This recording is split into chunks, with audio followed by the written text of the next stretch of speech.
கிருஷ்ணா. ஓம் நமோ பகவத்தே வாசுதேவாய. ஹரே கிருஷ்ணா. ஸ்ரீமத் பாகவதம் ஸ்கந்தம் 9 அத்தியாயம் 7 மாந்தாதா மகாராஜனின் வம்சம் என்னும் தலைப்பில் பதங்கள் 25 26. பதம் 25. மனக பிருதிவ்யாம் தாம் அத்விஸ் தேஜசோபோ அனிலேன தத் கேவாயும் தாரயாம் ஸ்தச்ச பூதாதௌ தம் மகாத்மனி. பதம் 26. தஸ்மித் ஞான கலாம் தியாத்வா தயா ஞானம் வினிர்தஹன் ஹித்வா தாம் ஸ்வேன பாவேன நிர்வாண சுகசம்விதா அனிர்தேஷ்ய அப்ரதர்க்யேன தஸ்தோ வித்வஸ்த பந்தனக.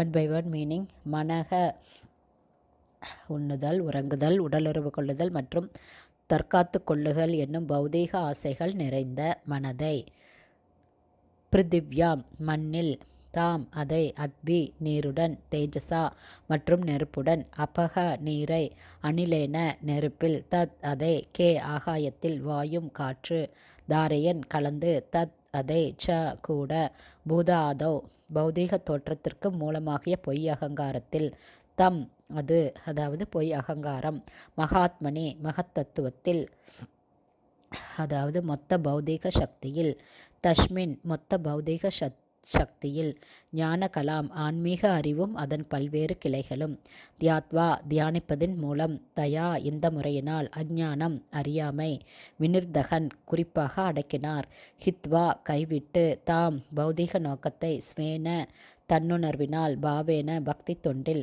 நிர்வாண சுக சம்விதா பௌதீக வாழ்வை விட்டதனால் கிடைத்த உன்னத ஆனந்தத்தினால், அனிர்தேஷ்ய புலப்படாத, அப்ரதர்க்யேன நினைத்தற்கரிய, தஸ்தௌ இருந்தார், வித்வஸ்த இருந்து முற்றிலும் விடுபட்டு, பந்தன பௌதீக பந்தத்தில். டிரான்ஸ்லேஷன். ஹரிச்சந்திர மகாராஜா பௌதீக சுகபோகங்களால் நிறைந்திருந்த தன்னுடைய மனதை மண்ணுடன் கலக்கச் செய்து அதை முதலில் தூய்மைப்படுத்தினார். தன் மனதை முதலில் தூய்மைப்படுத்தினார். பிறகு அவர் மண்ணை நீருடனும், நீரை நெருப்புடனும், நெருப்பை காற்றுடனும் மற்றும் காற்றை ஆகாயத்துடனும் கலக்கச் செய்தார். அதன் பிறகு ஆகாயத்தை மொத்த பௌதீக சக்தியுடனும், மொத்த பௌதீக சக்தியை ஆன்ம ஞானத்துடனும் அவர் கலக்கச் செய்தார். தான் பரமபுருஷ பகவான் ஸ்ரீ கிருஷ்ணரின் பின்ன பகுதி என்று உணர்வதே இந்த ஆத்ம ஞானம் ஆகும்.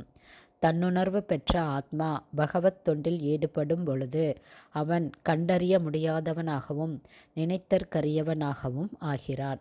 இவ்வாறு ஆன்ம ஞானத்தில் நிலை பெறும் அவன் பௌதீக பந்தத்திலிருந்து முற்றிலும் விடுபட்டவன் ஆகிறான். ஹரே கிருஷ்ணா. ஸ்ரீமத் பாகவதம் ஸ்கந்தம் 9 அத்தியாயம் 7 மாந்தாதா மகாராஜனின் வம்சம் என்னும் தலைப்பில் பதங்கள் 25 26 ஸ்ரீல பக்திவேதாந்த சுவாமி பிரபுபாதாவின் விளக்க உரை இத்துடன் நிறைவடைந்தது. ஹரே கிருஷ்ணா. மேலும் ஸ்ரீமத் பாகவதம் 9வது ஸ்கந்தத்தின் மாந்தாதா மகாராஜனின் வம்சம் என்னும் தலைப்பை கொண்ட 7ஆம் அத்தியாயத்திற்கான ஸ்ரீல பக்திவேதாந்த சுவாமி பிரபுபாதாவின் பொருளுரைகள் இவ்வாறு நிறைவடைந்தது. ஹரே கிருஷ்ணா. ஸ்ரீல குருதேவுக்கு ஜெய். ஸ்ரீல பிரபுபாதுக்கு ஜெய்.